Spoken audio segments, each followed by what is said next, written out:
Welcome to a bonus chapter. Hi, it's Elisa Maria, and I am on the edge of my seat, or should I say, the edge of a knife, like Manningham would say. She's on the edge of a knife with her sanity. Um, and I'm also on the edge of completing Golden Christmas. It's so exciting.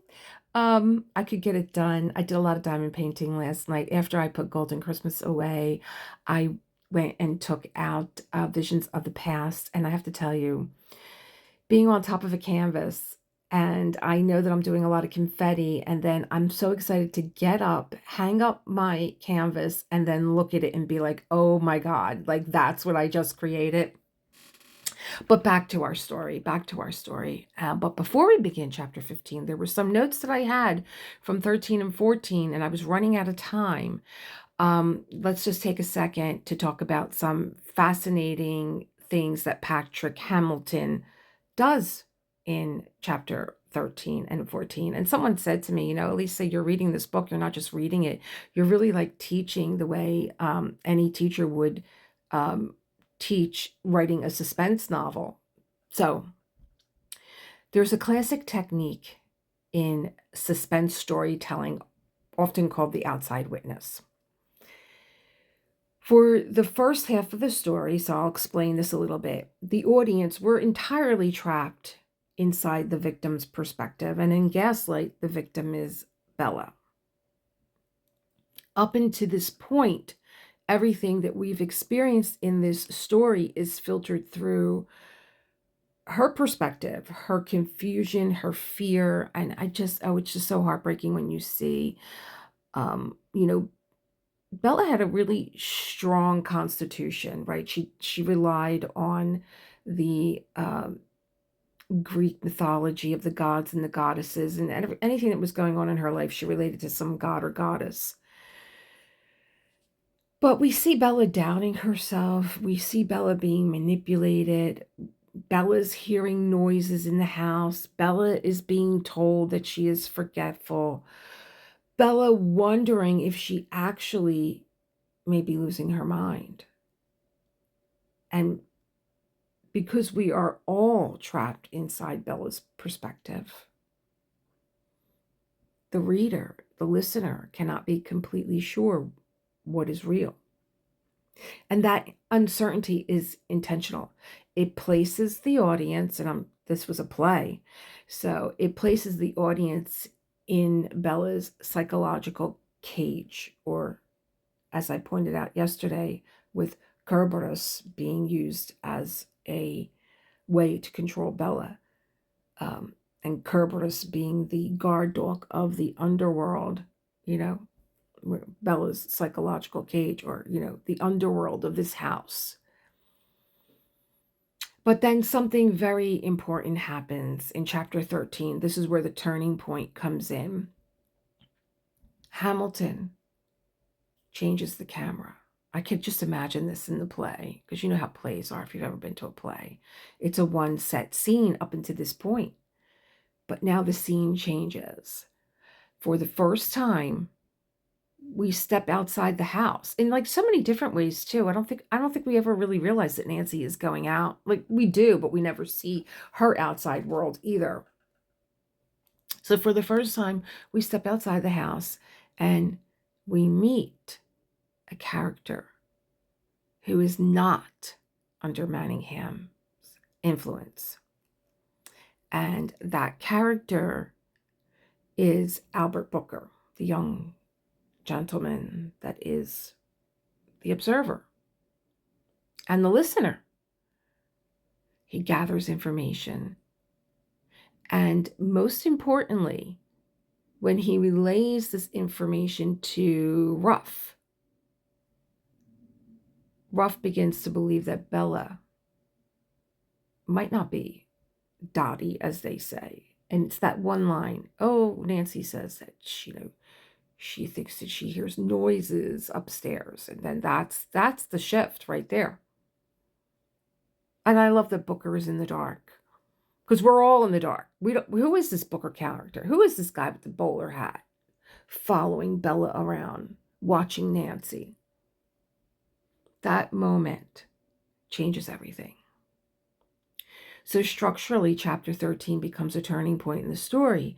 And notice what Hamilton does. First, we leave the house entirely. Then we meet the investigator. And then we learn about an unsolved murder connected to that house on Angel Street. And suddenly those mysterious noises upstairs begin to look very different to Detective Ruff. Up until now, the noises were framed as Bella's imagination.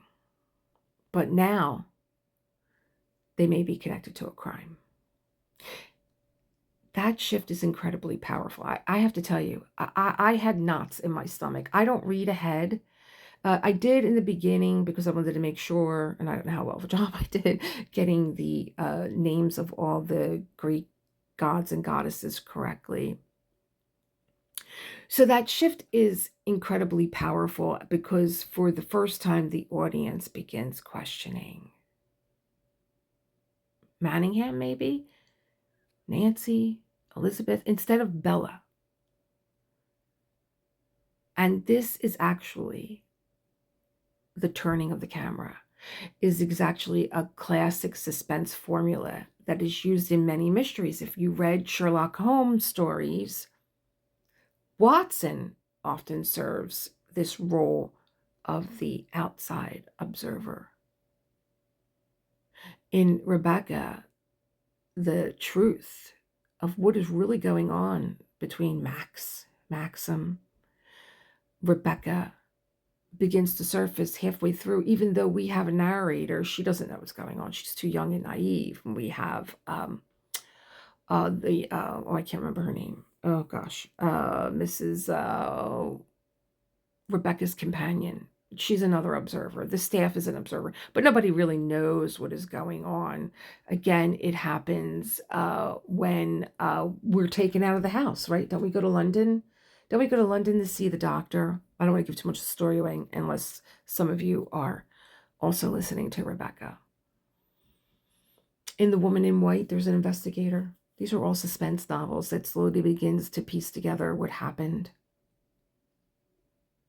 It's the moment in storytelling where the truth begins leaking through the cracks.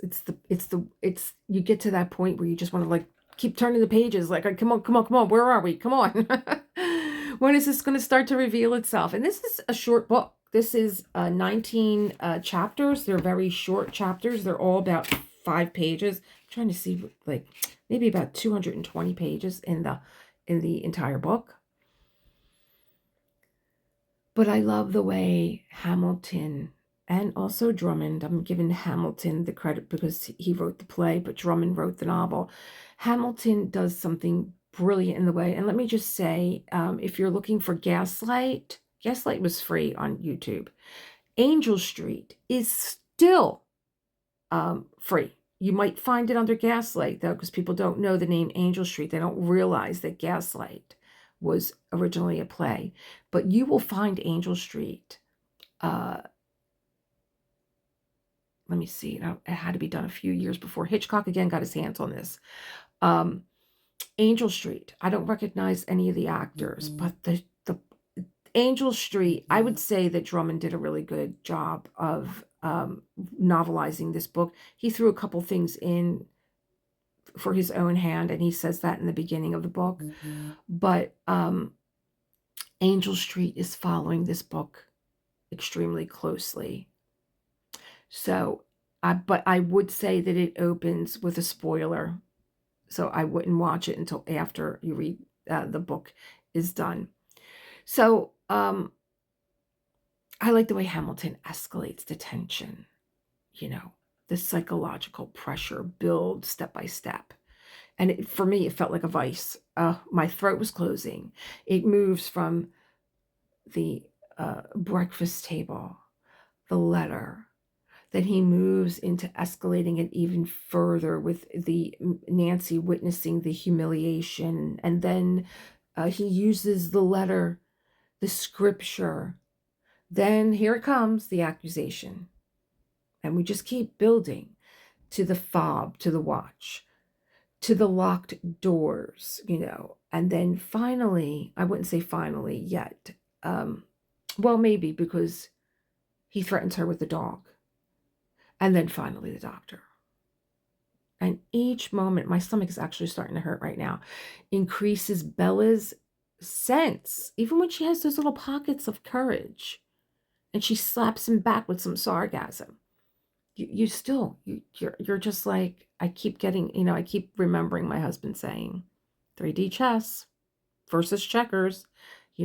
She's so helpless. And by the time we reach the end of chapter 14, the pressure inside the Manningham house feels almost unbearable. Which brings us now to chapter 15. And I'm sure the tension is going to continue to rise. So settle in, pick up your craft, or just listen, and let's continue together with chapter 15 of Gaslight. If Dr. Frost spoke to Manningham about Kerberos, Jack certainly did not mention it to Bella, nor did Bella venture to raise the question. It was bad enough that Jack had discovered her vulnerability. To remind him would be madness. That evening at dinner, Jack's thoughts had turned in a new direction.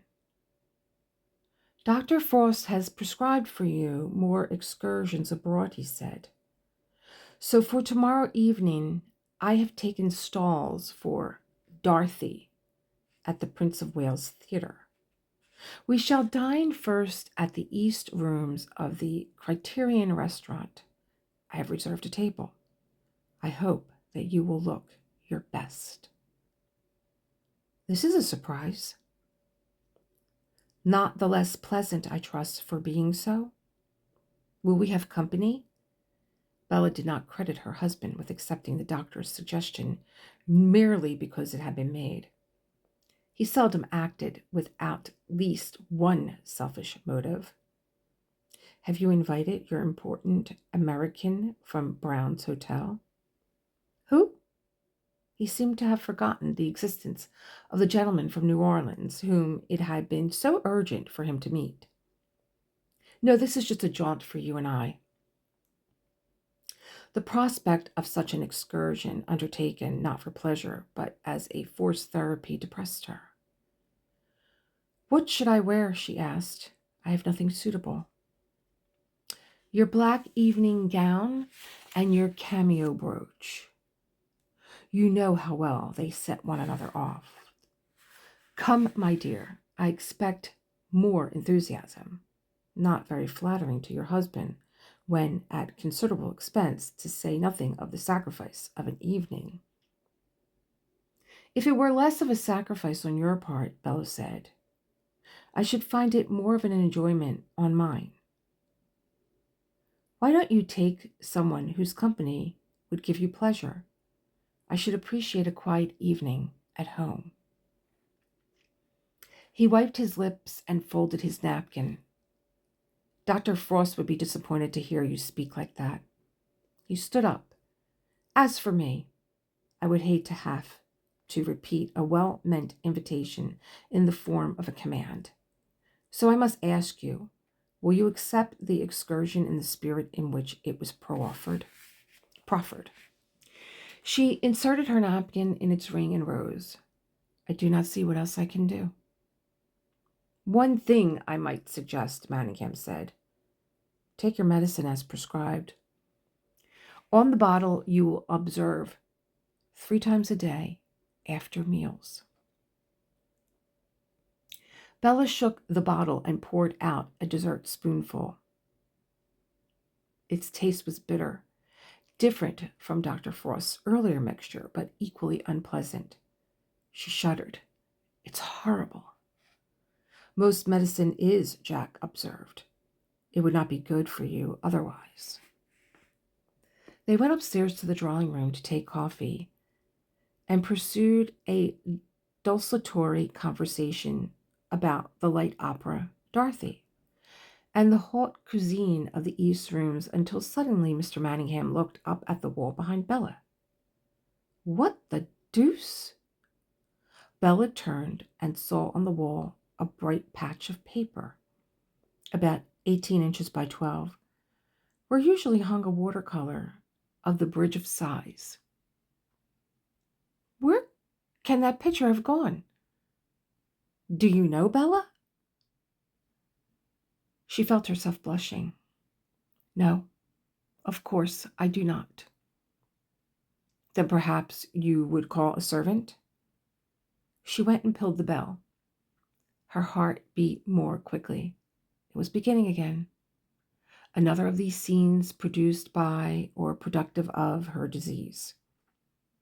She sat down again and sipped her coffee. Her hands were trembling. Bella's back was to the door, and she did not turn when Nancy came in. That it was Nancy and not Elizabeth, she did not have to be told. She could read it in the glint in Jack's eyes. Ah, Nancy, he said. It appears that something else is now missing. Perhaps you could cast your eyes round the room. Do you observe? The ponderous approach was more than Bella could stand. Mr. Manningham means, do you know where the picture of the Bridge of Sighs is, Nancy? It was there when I dusted this morning, sir, Nancy said. Of that I am certain. Could you go down and ask Elizabeth whether she has removed it for some reason? Jack smiled. If it's not too much trouble. It's no trouble for you, sir, Nancy answered, returning the smile. Jack waited until the door was closed. Then he said, Do you believe in poltergeists, my dear? Mischievous spirits? I've always thought their phenomena were associated with hysterical children. No, I don't believe in them, not as spirits. I just wondered because I understand that you have been troubled by various noises, spirit rappings, and so on. You had this from Nancy, I suppose. She was worried, but also misinformed. I can assure you that I have heard no spirit rapping. As she said this, she was aware of a strange feeling, a sort of contraction of the muscles of her forehead, which passed almost as suddenly as it came, but she was unsettled by it. She had missed something that her husband had said, and only came back to hear him saying, not hysterical children, hysterical people. Though, of course, hysteria is commoner in pubescence. Jack's face lit up. Nancy must have come back. Bella thought sadly that she had never, not even in Hampstead, made Jack's face light up in the way that this saucy little wench did. What news, Nancy, from below stairs? Elizabeth don't know nothing about it, sir. Quite certain. Well, thank you, Nancy. Very kind of you. And as the door closed again, he turned to Bella. It's quite a mystery, then. Unless, of course, it might be a poltergeist. Bella had to close her eyes. The contractions of the muscles felt like two hands inside her head were pulling the muscles tight, relaxing them, and then pulling again. There was also a humming in her ears. When she heard next clearly, Jack was leaning forward, slapping the backs of her hands. Bella! Bella! You didn't hear a word I was saying. Yes, of course I did. Then tell me. His big, bearded face with lips which lay under large earthworms within the hair thrust close. What did I say? It was more like the mask of some Southern American Indian dancer than the face of her husband. What did I say? She covered her eyes with her hand. I don't know. Please. I don't know. Please, leave me alone, please. Dimly, she saw her husband go to the chimney breast and pull the bell cord. Later, it might have been seconds, minutes, or hours. Jack and Nancy were trying to hoist her out of the chair. She did not wish to move, but Jack kept saying, "You are not well, my dear. The sooner you are in bed, the better." They propelled Bella between them up the stairs and into her bedroom. Her strength and senses ebbed. She thought, "Let them do what they want as long as I can sleep." She was too weak even to be frightened. The next morning, her husband came up to her bedroom before he went down to breakfast. He was quite like his old self, very tender. He had brought up from the drawing room below a pot of pink chrysanthemums and set it on her dressing table, where she could see it from her bed reflected 3 times. 4 pots in all, he remarked fancifully. He kissed her on the forehead, smoothed back a lock that had fallen loose, and sat down on the bed, playing with her fingers. "You had a bad spell last night," he said, "but you look more yourself this morning, my dear. Do you feel it?" She nodded gratefully. "But frail, you know." Under his gentleness, she blossomed like the desert after the rain. "I cannot remember very much, I fear."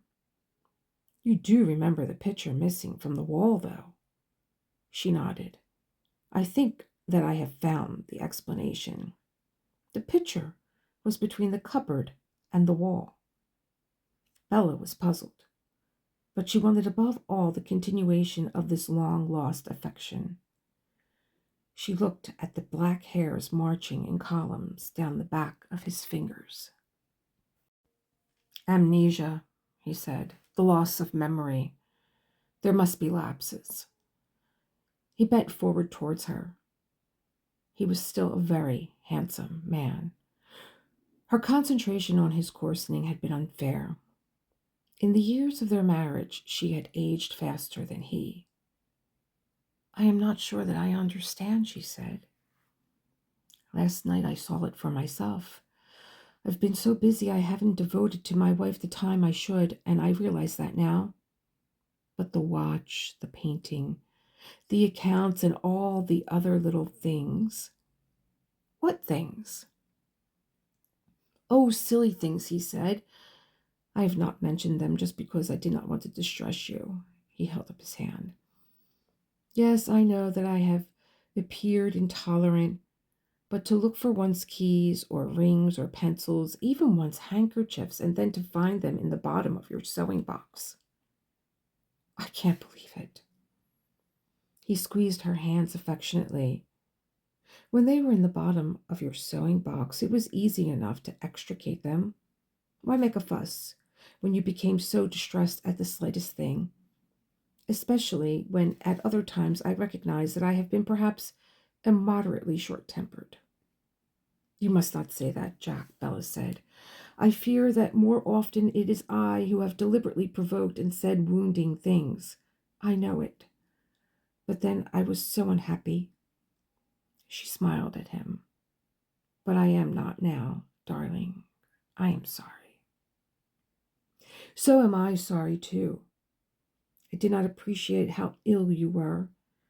I thought you were doing it out of deliberate malice. You know how overly punctilious you can be.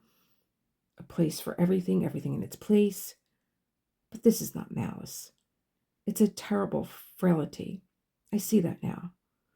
I realize how distressed you must have been, my dear Bella, at a hot-tempered references to your poor mother's infirmity." "Do we have to talk of that?"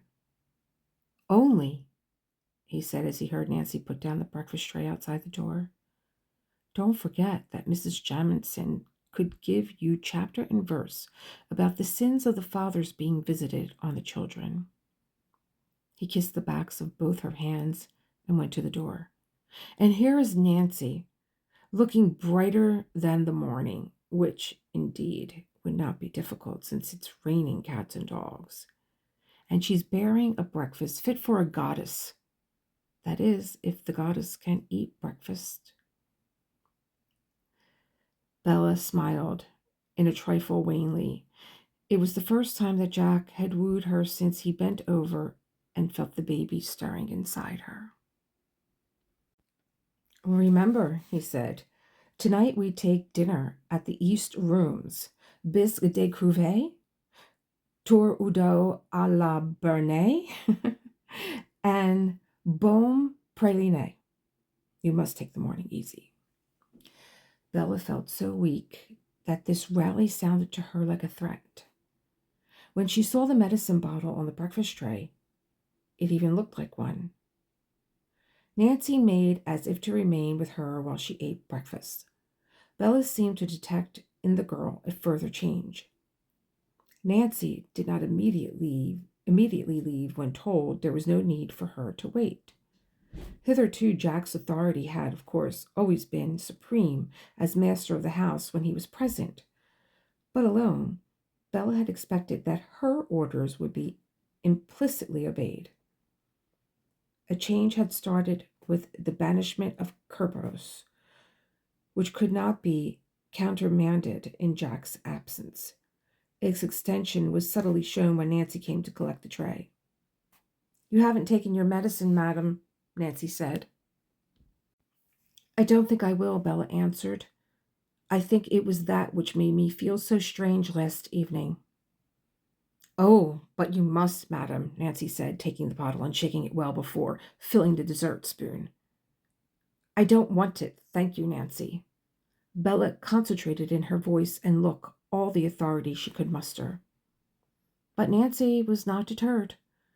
"Oh, come along, madam," she said, as if coaxing a child. "You wouldn't want Mr. Manningham to be upset now, would you? Is there any need for him to know?" "Oh, but he must, madam. So it's either me, tell him, or you. Would you like me to call him, madam?" Perhaps Nancy did not intend it as a threat, but to Bella it sounded like one. Bella took the spoon and swallowed the filthy concoction, screwing her face up with distaste. Nancy laughed. "Oh, you do pull such faces," she said, "just like my little brother in castor oil." She put the tray aside on the table and came back to tidy the bed.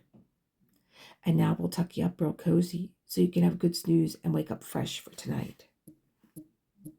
There was in this girl's voice the sort of babying banter commonly used by nurses to the sick, which Bella had always found annoying. But coming from someone as young and unqualified as Nancy, it was downright insulting. She felt a surge of anger and would have spoken severely to the maid if she had not felt at the same time so confused and burdened with weariness. Rage rose like a blister and then burst silently as Nancy gathered up the tray and triumphantly left the room. Whatever was in the medicine made Bella feel drowsy and strange. She was almost asleep when Jack returned, having finished his own breakfast. "The maid tells me, my dear, that you were complaining of Dr. Frost's mixture," he said affably. "Not complaining," Bella said. "I just feel that it's not making me better. Perhaps even the reverse." He came and sat again upon her bed. "Sometimes things have to get worse before they can grow better, you know. But as I am going out now and shall be passing the doctor's house, I will look in and see him. It is possible that a medicine that may benefit one constitution may disagree with another. I will put it to him, and if he agrees, he will no doubt suggest a change. You do not, after all, have to take another dose until after lunch, and I shall return by noon." She smiled in gratitude. "You know what is the best tonic of all, Jack?" He did not answer her. "It is your gentleness. I have become so confused. I cannot believe that, in moments of aberration, I do these silly things without knowing or remembering anything. Except," he said, running the tip of his index finger down the slender bones that stood out on the back of her thin, almost emaciated hands, "that we have the independent evidence of the maidservants. I was going on to say, dear, that if I am ill, as it seems I must concede, then I am all the more in need of gentle forbearance, Jack." He nodded. "So would you mind supposing that later I still feel as seedy as I do now, if we postponed our excursion to another evening? He stood up wearily and walked across to the window, then turned. If the decision lay in my hands, he said, you know that I would agree no matter what the inconvenience of cancelled arrangements. But this again is for the doctor to say. It is of the essence to take Mrs. Manningham out of herself, he remarked to me yesterday. This hysteria is hypochondriacal. I will lay the matter before him. He may well agree to a postponement, but if he doesn't, you must promise me that you will make an effort, Bella. It is not fair to a physician to consult him and then not follow his advice. Bella argued no further. Dr. Frost, after all, could hardly be so inconsiderate as to insist. Jack came over, took her hand, and kissed her chastely on the brow. Rest for now, he said. But there was not rest for long. Just as Bella fell asleep, or so it seemed, as she did not have the time since she had lost her watch, she was shaken awake and looked up to see Nancy standing over her. What is it? What is wrong? There's nothing wrong, madam, nothing at all, only to make the bed. You woke me up to make the bed? Bella could not believe her ears. When I'd just fallen asleep? The master's orders, madam, Nancy said brightly, fetching Bella's dressing gown. Mr. Manningham said to make it special. She pulled back the covers. You just sit in the chair, madam. It won't take a moment. Bella put on the dressing gown and her bedroom slippers. She did not sit in the chair, but took the chrysanthemums and placed them on a table by the window where they could enjoy the light. Then she sat at the dressing table, brushing her hair, watching Nancy making the bed. She turned the feather mattress with a strength that Bella had not imagined the girl possessed, and beat the feather pillow with a vigor that was almost savage. Bella unlocked her jewel case, thinking to lay out the Persephone brooch she would be forced to wear. She lifted out the tray. The brooch was gone.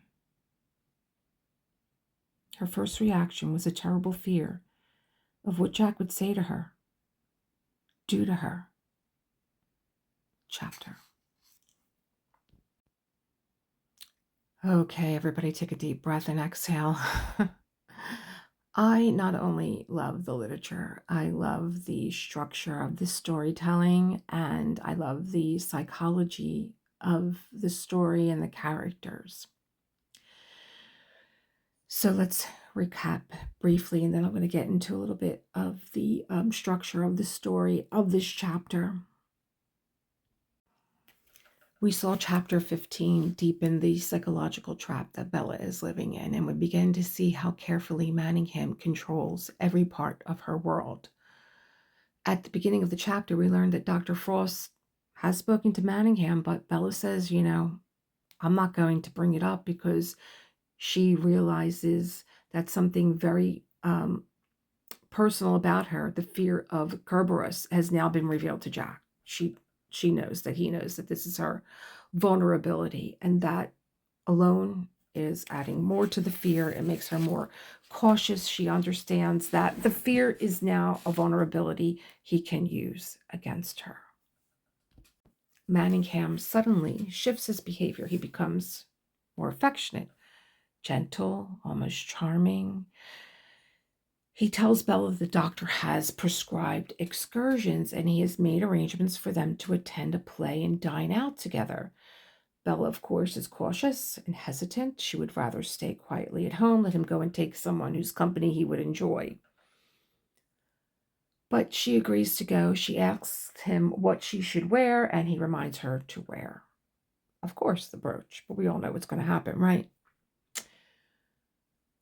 But there's another important detail. He reminds her to look at the medicine, and it says 3 times a day after meals. And when Bella takes the medicine and they retreat up to the drawing room, something troubling begins to happen. She experiences this strange sensation in her forehead. I would love to know what he gave her. Enough so that she's only taken one dose and she sleeps through the night because the next paragraph, we're waking the next morning disoriented. But Manningham is right there. He's even more affectionate. He's bringing her flowers. He sends Nancy in with breakfast. And he didn't begin, he planned another evening out. Bella already senses that she may not feel well enough to go, and she suggests perhaps changing the plans, but Manningham insists this outing is the doctor's prescription and that it would be wrong to ask a doctor for advice and then ignore it. So, even as he says this, he's planting another seed of doubt. Perhaps the medicine isn't right for her. That, all different people, like one medicine isn't the prescription for everyone. People respond differently. And of course he's going out, and so he's going to talk to the doctor about it. And it's this, oh my God, this like a yo-yo. It's this subtle maneuver of being caring and suspicious at the same time. But before Bella took the medicine the previous day, after breakfast, something else had happened. Oh my God, what the deuce? A portrait's gone missing. Nancy doesn't know where it is. It was there when she dusted that morning. And Elizabeth doesn't know where it went. And this morning, when Manningham is behaving so kindly, of course he's going to bring it up again. Because he has to suggest to Bella that she might be experiencing amnesia. And the amnesia goes hand in hand with being a hypochondriac. And then he tells her about all these other missing items that he discovered in her sewing basket, things that he chose not to mention before. And Bella begins to doubt herself again. She cannot understand what is happening. Later, when Nancy insists that she must take her medicine, Bella resists. She's the lady of the house. You should, as her maid, be listening to her and taking her commands. She knows the medicine will make her sleep through the entire day. She's actually explaining to the maid, I don't want to take it because, no, I don't want to take it. But Nancy, she refuses to leave. She tells Bella, you don't want to make Mr. Manningham angry. And Bella understands the unspoken threat of this young, uneducated maid. If she refuses, Nancy will report it, and Manningham will deal with her himself. So she takes the medicine, and again she falls into this heavy stupor. And then Nancy comes in to wake her so that she can make the bed according to Manningham's instructions. It is an absurd moment of control. I don't know. I mean, we know how little power Bella truly has over her own life. But Bella's not going to make any noise about this, so she gets up and decides that she's going to prepare herself for the evening. And we all know what's going to happen when she opens that jewelry case, right? She's going to begin to lay out her stuff and get her Persephone brooch. She lifts the tray. The brooch is gone. And Bella's first reaction is not confusion. It's fear. What will Jack say? What will Jack do? I had tears in my eyes at that moment. At that moment tells us just how deeply the manipulation has gone. Not only how far it's gone beyond, and how much it has taken hold. Bella is no longer confused. Not just simply confused, I should say. I think she's been in fear of her mind, but now I think the real fear is of her own husband. So structurally, chapter 15, and why it matters so much so structurally. Because Manningham's control is working on multiple levels here. He's using a doctor. He's using medication to physically weaken Bella. He is using missing objects to make her doubt her memory. And now he's bringing kindness in it that's confusing her mentally and emotionally. She's literally said she was sorry to this monster. But by alternating cruelty with affection, it's a way to keep Bella completely unbalanced. And I think as the audience, we can now see something Bella cannot fully grasp yet. This is not forgetfulness. We see how carefully constructed this psychological prison is.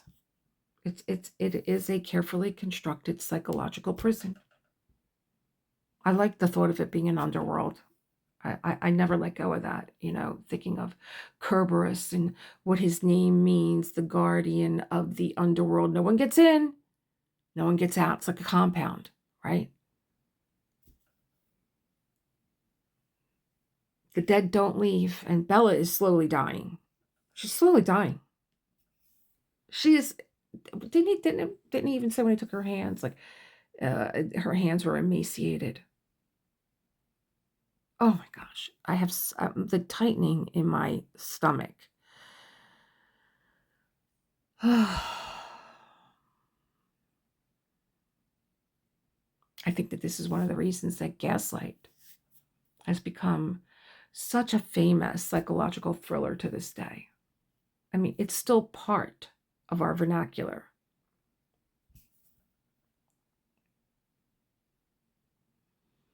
But there's another part of the structure of this story. Bella is the victim. And in the beginning, Bella was the victim, but she was alone. Bella, for the most part of this story, has been completely isolated. Manningham controls the house. He controls the servants. He controls the doctor in a way. Well, yes, because the doctors would listen to husbands. He's controlling the objects in the house. He's controlling Bella's perception of reality every time Bella questions something. Manningham has authority on his side. The servants listen to him. The doctor listens to him. So he's supported by the servants. He's supported by the doctor. And he's supported by even the missing items. Bella has no witnesses. Which means her husband is controlling the narrative of reality.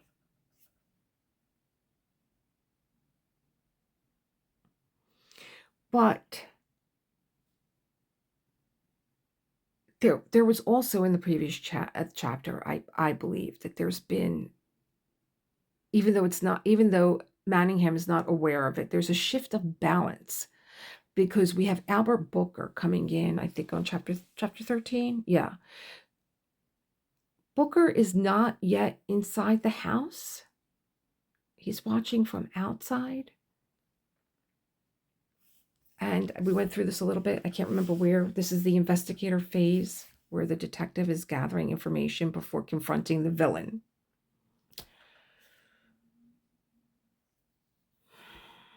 Chapter 15. Manningham, you just never know what to expect from this. I didn't expect him to be like, oh, I'm so sorry. I didn't realize how ill you were, how frail you are. And, here I am, I'm being this beast of a husband. And it just tightens this manipulation even further. And then you have the medicine on top of it, and the missing objects, and the confusion about time. We have Bella now fearing punishment. And I think, like, throughout this entire book, it's like, oh my God, like he's just, how do you outsmart a person like this? It seemed like at the end of every chapter he was winning.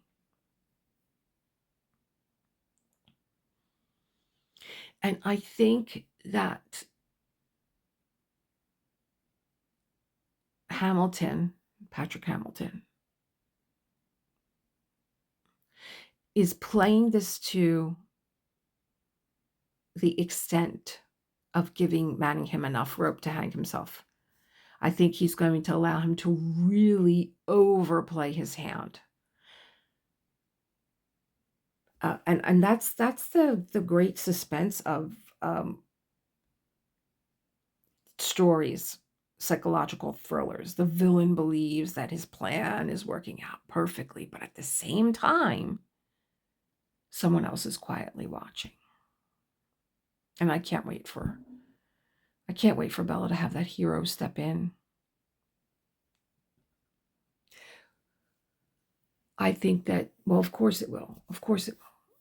If and when, because we don't know how this is going to play out, if and when Booker steps into the house, because he's so controlling. Is Manningham, under what pretense is he going to go to that house? And he's not going to let anybody in. He's become Kerberos in a way, guarding the underworld, not letting anybody in. She's not letting anybody out. Because I'll tell you something else. That during this whole thing, reading, there's been no contact with her family. All she has is Minty, and I don't even know why he allows. Maybe because Minty is such a religious woman, and he can use her to his advantage. Because Jack is, he never does anything that is not going to benefit him in some way. But I'm just waiting for Booker to step into the house and change the dynamic of the story, because Manningham will no longer control the story. Bella will finally have a witness. And that creates a psychological shift.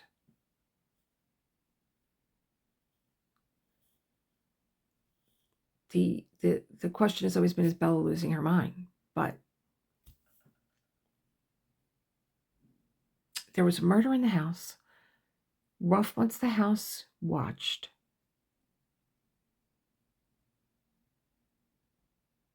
But what is the connection to this present family and a past murder?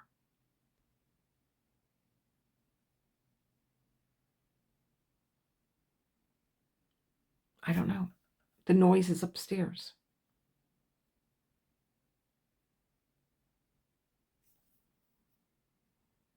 And we're all going to be on the side of the investigator and the retired, semi-retired, retired detective.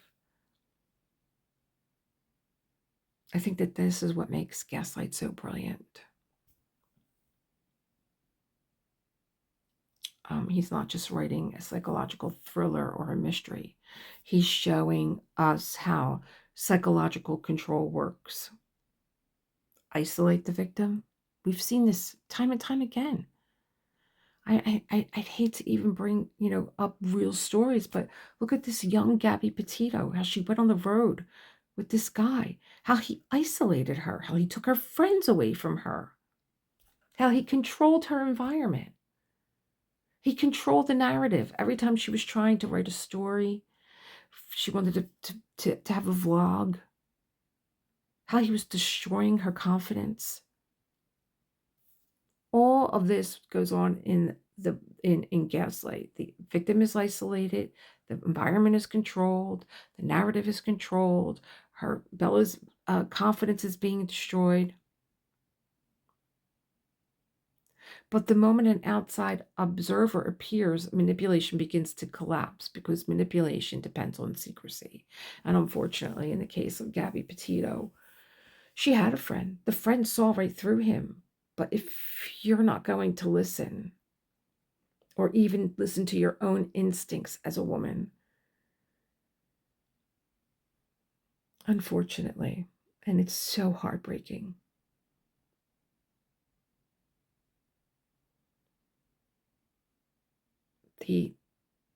There are details in this chapter, like this medicine. I would love to know what he's giving her. What is he giving her? It's like a dessert spoonful of a horrible liquid that is making her forehead contract and release, that is weakening her physically, and it's removing the ability to defend herself mentally.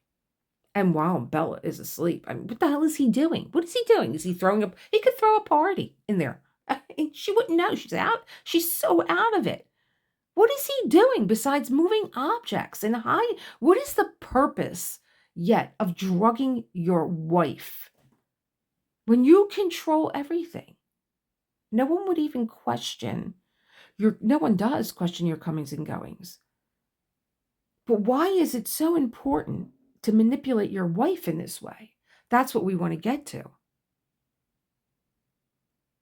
So he can hide things, he can move objects, he can create this evidence against her. And he can maintain this illusion. And the final psychological trick in his behavior, cruelty followed by kindness. It's a classic manipulation technique.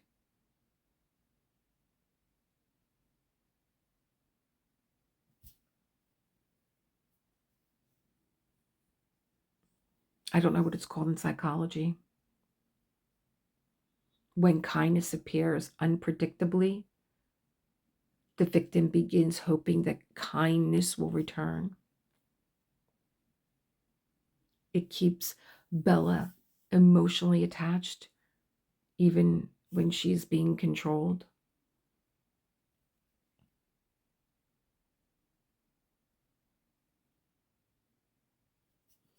Hamilton understood this decades before, I think, psychology. I'm sure there's a name for it. I was actually, doing some research, and I did come across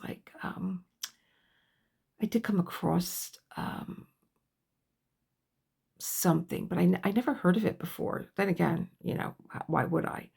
You know, um, when I was, looking into gaslighting and how to break a person down and be manipulative, I think the worst really is when what he did here in this chapter, which was to be, he knows what his wife wants. He knows that she's told him, Jack, I respond so much better if you just be kind to me. Intermittent reinforcement. That's what I read. Intermittent reinforcement. For my psychologist friends out there, let me know. Have you heard of this? I've never heard of that before. Intermittent reinforce. Like, what does that mean exactly? Somebody. So my stomach is in a knot. We have 4 chapters left. Golden Christmas will be done before those 4 chapters are read, and we can end with we can end the book, and I will have Sacred Heart. I just think Sacred Heart is such a beautiful ending, a beautiful canvas for this ending. So I think there's maybe about 25 minutes or so. It's a lot, isn't it? So if you'd like to hang, I'll play some music here. And it's Friday.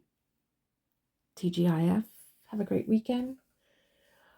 I don't know if I'm going to take the weekend off. I'm not really sure what's happening in my life this weekend.